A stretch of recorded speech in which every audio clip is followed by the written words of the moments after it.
കർത്താവിൻ്റെ മഹത്വമുള്ള നാമം വാഴ്ത്തപ്പെടുമാറാകട്ടെ. അനുഗ്രഹീതമായ ഈ നല്ല പ്രഭാതത്തിനായിട്ട് കർത്താവിന് സ്തോത്രം ചെയ്യുന്നു. ഈ പ്രഭാത സന്ദേശം കേൾക്കുന്ന എല്ലാ പ്രിയപ്പെട്ടവർക്കും വീണ്ടും വരുന്നവനായ ക്രിസ്തയേശുവിൻ്റെ ധന്യമുള്ള നാമത്തിൽ എൻ്റെ പ്രഭാത വന്ദനങ്ങളെ ഈ നിമിഷം അർപ്പിക്കുകയാണ്. പ്രാർത്ഥനയോടും ദൈവാശ്രയത്തോടും കൂടെ ഈ സന്ദേശത്തിലേക്ക് നിങ്ങളുടെ ശ്രദ്ധയെത്തിയിരിക്കുന്നു. അപ്പോസ്തല പ്രവൃത്തികളുടെ പുസ്തകം 28-ാം അധ്യായം അതിൻ്റെ 5-ാമത്തെ വാക്യം. അവനോ ആ ജന്തുവിനെ തീയിൽ കുടഞ്ഞു കളഞ്ഞു, ദോഷം ഒന്നും പറ്റിയില്ല.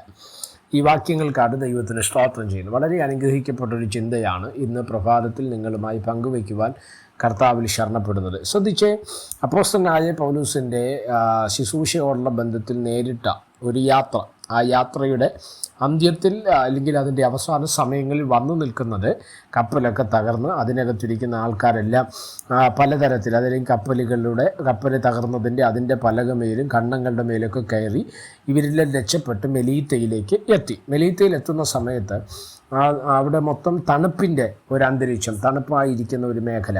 അപ്പോൾ വിറക് പെറുക്കി തീയിലിട്ട് ശരീരത്തിലേക്ക് ചൂട് കയറ്റുന്ന ഒരു സമ്പ്രദായം അങ്ങനെ നടത്തുന്ന ഒരു സമയത്താണ് പൗലോസും വിറക് പെറുക്കുന്നതിനിടയിൽ വിറകിൻ്റെ അടിയിൽ നിന്ന് ഒരു സർപ്പം, ഒരു അണലി അവൻ്റെ കൈക്ക് വന്ന് പറ്റുന്നതായിട്ട് നമ്മൾ വായിക്കുന്നുണ്ട്, അല്ലേ? ശ്രദ്ധിച്ചേ, ഒരു ആശ്വാസത്തിന് വേണ്ടി, ശരീരത്തിൻ്റെ തണുപ്പിനെ കുറയ്ക്കാൻ വേണ്ടി വിറകെടുത്ത് കത്തിക്കുന്ന ആ സമയം. അതിൻ്റെ അർത്ഥം ആശ്വാസത്തിന് വേണ്ടി എവിടെയാണോ തൊട്ടത് അവിടെ നിന്ന് തന്നെ വരുന്ന ഒരു പ്രതികൂലം, അല്ലേ? അവിടെ നിന്ന് വരുന്ന തന്നെ ഒരു പ്രയാസം. എന്നെ ശ്രദ്ധിക്കുന്ന ദൈവമക്കളോട് ഞാൻ പറയാം, കർത്താവല്ലാതെ, ദൈവമല്ലാതെ ആരെയും ആശ്വാസത്തിന് വേണ്ടിയോ മാനുഷികമായിട്ട് നമ്മൾ തിരഞ്ഞെടുക്കരുത്. സങ്കീർത്തനത്തിൽ ഒരു വാക്യം ഇങ്ങനെ പറയുന്നുണ്ട്, മനുഷ്യൻ്റെ സഹായം അത് വ്യർത്ഥമാണ്. സ്തോത്രം. അപ്പോൾ അതുകൊണ്ട് തന്നെ ശ്രദ്ധിക്കുന്ന ദൈവമക്കളോട് ഞാൻ പറയാം, നമ്മൾ കർത്താവിൽ ആശ്രയിക്കാൻ തയ്യാറായാൽ ദൈവമഹത്വം നമ്മുടെ ജീവിതത്തിനകത്ത് വെളിപ്പെടും. എന്നാൽ മാനുഷികമായിട്ട് നമ്മൾ എന്തിലേക്ക് കൈവയ്ക്കുമോ അത് നമ്മുടെ ആശ്വാസത്തിനാണെങ്കിൽ പോലും അവിടെ നിന്നൊരുത്തൻ നമുക്കെതിരെ പൊന്തുമെന്നുള്ളതിൻ്റെ ഒരു അടയാളമാണ് ഈ ഭാഗത്തല്ലേ. ഒരു അണലി വന്ന് പൗലോസിൻ്റെ കൈക്ക് പറ്റി. ഒരു തെറ്റും ചെയ്യാത്തവനെ അവിടെയുള്ള ആൾക്കാർ അവനോട് പറഞ്ഞ വാക്ക് ഇതാണ്, ഇവൻ കുലപാതകൻ, സംശയമില്ല. സ്തോത്രം എന്ന് പറയുന്നൊരു ഭാഗത്ത് നമുക്ക് കാണാൻ കഴിയും. പൗലോസ് എന്താ ചെയ്ത്? എന്നെ ശ്രദ്ധിക്കുന്ന ദൈവമക്കളോട് ഞാൻ പറയാം, നമ്മുടെ ജീവിതയാത്രയോടുള്ള ബന്ധത്തിൽ പലപ്പോഴും പല പ്രതിസന്ധികൾ നമുക്കെതിരെ കടന്നു വരും. അതിലൊരു വിഷയമാണ് മനുഷ്യനാൽ വരപ്പെടുന്ന നിന്ദകൾ, അല്ലേ? ഇവിടെ ഒരു തെറ്റും ചെയ്യാതെ യേശുവിൻ്റെ നാമത്തെ പ്രതി അനുഭവിക്കേണ്ടി വന്ന ഈ പ്രതിസന്ധി ഘട്ടത്തിൽ ആ പാമ്പ് ഇല്ലെങ്കിൽ ആണലി കൈക്ക് പറ്റിയപ്പോൾ എല്ലാവരും പറഞ്ഞു, ഇവനൊരു കൊലപാതകനാണ്, സംശയമില്ല. സ്തോത്രം. കടലിൽ നിന്ന് രക്ഷപ്പെട്ടിട്ട് നീതിദേവി അവൻ എന്ത് ചെയ്തിട്ടില്ല, വിട്ടിട്ടില്ല. അപ്പോൾ ഒരു കൊലപാതകൻ എന്ന് പറയത്തക്ക രീതിയിൽ ആ ഒരു ഭാഗത്തെ നമുക്ക് കാണാൻ കഴിയും, അല്ലേ?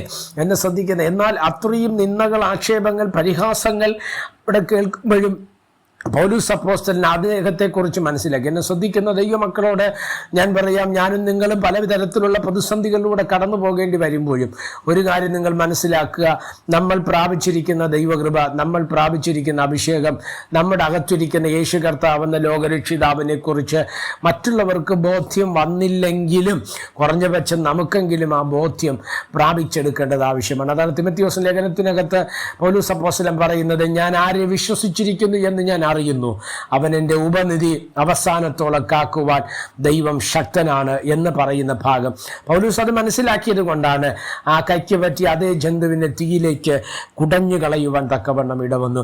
എന്നെ ശ്രദ്ധിക്കുന്ന ദൈവമക്കളോട് ഞാൻ പറയാം, സ്തോത്രം, ഇന്ന് പകൽക്കാലം ഈ പ്രഭാതത്തിൽ ഈ സന്ദേശം നിങ്ങൾ കേൾക്കുമ്പോൾ നിങ്ങളുടെ ജീവിതത്തോട് നിങ്ങളെ തകർക്കുവാൻ, നിങ്ങളുടെ മുന്നോട്ടുള്ള ആത്മീയ മുന്നേറ്റത്തെ തടയുവാൻ, ജീവിത മേഖലകളെ തകർത്ത് കുടുംബം, തലമുറ, ഭാവി, ശുശ്രൂഷ, വാഗ്ദത്ത മേഖലകൾ, സാമ്പത്തികം, ജോലി മണ്ഡലങ്ങളിലൊക്കെ സ്തോത്രം തകർച്ചു കളയാൻ തക്കവണ്ണം നിങ്ങളുടെ കൈക്ക് പറ്റിപ്പിടിച്ച് കിടക്കുന്ന പലതുമുണ്ട്.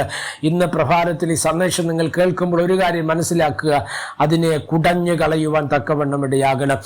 സ്തോത്ര, പാപത്തിൻ്റെ ശക്തികളെ നമ്മൾ കുടഞ്ഞു കളയണം. ദൈവപദ്ധതിക്ക് വിരോധം നിൽക്കുന്ന, ദൈവാലോചനകൾക്കും ദൈവശബ്ദത്തിനും വിരോധം നിൽക്കുന്ന മണ്ഡലങ്ങൾ കൈക്ക് പറ്റിയിട്ടുണ്ടെങ്കിൽ അതിനെ ഇന്ന് പ്രഭാതത്തിൽ നിങ്ങൾ കുടഞ്ഞു കളഞ്ഞാൽ ദൈവത്താൽ ഒരു അനുഗ്രഹം നിങ്ങളുടെ ജീവിതത്തിനകത്ത് വെളിപ്പെട്ട് വെളിപ്പെട്ട് വരും. നിൻ്റെ കയ്യിൽ അത് പറ്റിയിരിക്കുന്നിടത്തോളം കാലം മൂവ്മെൻറ്റുകൾ നടക്കത്തില്ല, നിനക്ക് മുന്നോട്ട് പോകാൻ കഴിയാതെ വരും. അതുകൊണ്ട് കയ്യിൽ പറ്റിയതിന്, ജീവിതത്തിൽ പറ്റിയതിന്, ഹൃദയത്തിൽ പറ്റിയതിന് അത് സ്തോത്രം ഇന്ന് പ്രഭാതത്തിൽ അതിനെ ശക്തിയോടെ കുടഞ്ഞു കളഞ്ഞാൽ മുന്നോട്ടുള്ള ജീവിതയാത്രയ്ക്കുള്ള വഴികളെ പരിശുദ്ധാത്മാവ് നിങ്ങൾക്ക് മുൻപിൽ തുറക്കുവാൻ തക്കവണ്ണം ഇടവരും. അതിനായിട്ട് കർത്താവ് നമ്മളെ സഹായിക്കട്ടെ. പ്രാർത്ഥിക്കാം. പരിശുദ്ധനായ ദൈവമേ, സ്വർഗീയ നല്ല പിതാവേ, ഈ സന്ദേശത്തിനായിട്ട് സ്തോത്രം ചെയ്യുന്ന, ഈ സന്ദേശം കേൾക്കുന്ന എല്ലാ പ്രിയപ്പെട്ടവരെ തൃക്കരങ്ങൾ തരും. ജീവിതത്തിൽ ഏതെങ്കിലും മേഖലകൾ മുന്നോട്ടുള്ള ആത്മീക ഭൗതിക മുന്നേറ്റത്തിന് വിരോധമായി പറ്റി നിൽക്കുന്ന ഏതെങ്കിലും ഉണ്ടെങ്കിൽ ഇന്ന് സ്തോത്ര പ്രഭാതത്തിൽ ഞങ്ങൾ അതിനെ ആത്മാവിൽ കുടഞ്ഞു കളയുകയാണ്. അത് കുടഞ്ഞു കളയുമ്പോൾ തന്നെ ദൈവശക്തി ഞങ്ങളുടെ ജീവിതത്തിനകത്ത് വെളിപ്പെട്ടു വരും. സ്വർഗം അവിടെ നിന്ന് അങ്ങനെ ചെയ്താട്ട് മഹത്വം അങ്ങേക്ക്. യേശു കർത്താവിൻ്റെ നാമത്തിൽ പ്രാർത്ഥനകളെ കേൾക്കണം. സ്വർഗീയ നല്ല പിതാവേ, ആമേൻ. എല്ലാവരെയും ദൈവം അനുഗ്രഹിക്കട്ടെ. God bless you.